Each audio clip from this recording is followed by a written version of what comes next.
All right, this is Click Debate, sponsored by Puma. Unless you've been AFK for some reason, you now know that Epic gave out $30 million in prize money this past weekend at the Fortnite World Cup. The participants, winners, and coverage had the whole esports community hyped. Well, except for maybe Dr. Disrespect and CSGO Cloud9 alums Stewie 2K. Take a listen to what they had to say. Which, by the way, is the only reason why it's popular is 30 million's on the line. If 30 million's not on the line, then no one's watching it. Let's just be straight. Let's just be honest with each other, right? Let's just be real and honest with each other, right? But Counter-Strike, if it was Counter-Strike, like I said in the beginning of the broadcast, if Counter-Strike had a $30 million tournament, you know how many people would be watching that bad boy? Because that is a real competitive game. Real. I'm working hard out here. This kid just plays one fucking tournament and he's God.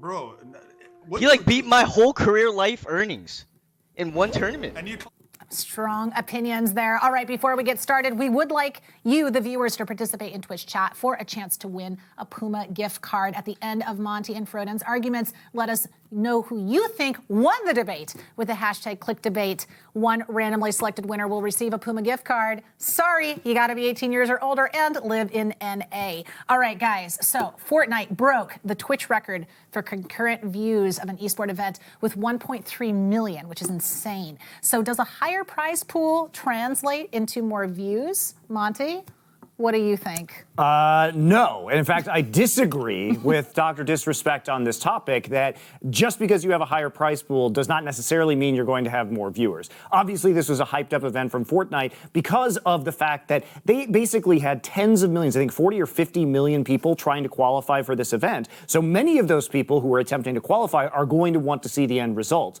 A large part of sports and esports are just storytelling, right? Nobody cares how much extra money NFL players get by winning the Super Bowl, even though they do get bonuses. Many people don't even know that. But because it is a high-profile event with excellent competition and storylines going in. So we already have that with CSGO, and I don't think that slapping more money, it might increase it a little bit.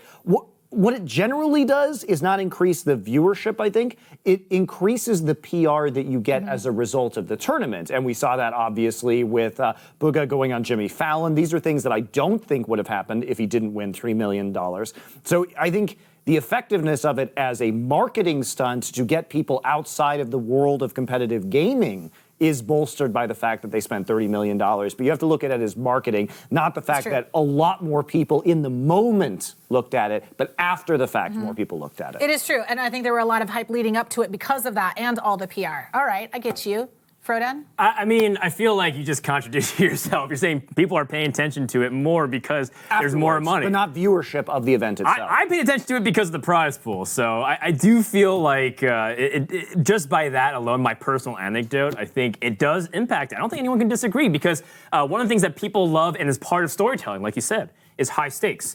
Every single decision that's made is worth hundreds of thousands of dollars. If you just made a decision to run to the left instead of right, you would have earned maybe 200K more. That's really interesting and cool to me, but also a little bit hard to stomach given that, you know, this is like life-changing money for so many people. So I don't think it's really much of a debate. Higher prize pool does lead to higher viewership. I do think there's a diminishing return after amount. I think it's somewhere around the $10 million mark. So Epic went 90 million over for their esports program. So but, I think it does impact it. Let me ask a different question then. Do you think that if the Super Bowl, if they gave $50 million to the MVP, that more people would watch the Super Bowl? I think if they gave some kind of monetary value to it. I don't think 50, well, 50 isn't important of a number. I think the idea is that there is high stakes that players are playing for, and then there's emotional gravitas to it. You can see like a player realizing how much money they made, and they were literally like bawling on the floor because they realized that their lives were forever changed. I think for a football player, his life isn't necessarily forever changed. Where with a pro gamer, their life is changed. My argument would be to shift that money into player salaries instead, Yeah, so that you have more sustainability, and that's what we see in professional sports. And honestly, competitive players are competitive. You look at